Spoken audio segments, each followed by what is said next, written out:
kings of Israel and the Baal prophets. Ahab was a king in about the 850s BC, so hundreds of years ago. Coming down to 1 Kings chapter 18, verse 20, here's what we read.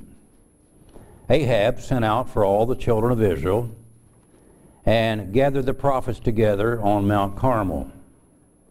And Elijah came to all the people and said to them, and Elijah came to the people and said, how long will you falter between opinions? If the Lord is God, follow him. If Baal, follow him. In fact, make up your mind. Make up your mind. You know, get off that middle ground. Go right, go left. Of course, he would have had wanted them to follow God. And notice it says there in the latter part of that verse, the people answered him not a word.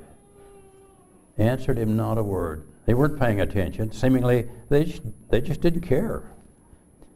Hopefully, we're not that way.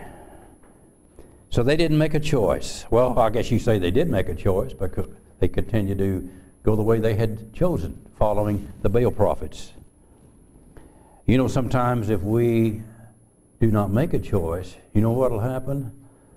It'll be made one way or the other, usually by somebody else, and usually it's wrong, and it'll get us off track. So we need to continue to make those choices in the right way. Deuteronomy chapter 30, another area where God was telling people to make choices.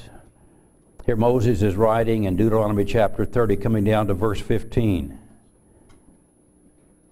Remember this again, way back in history as far as Israel before they came out of Egyptian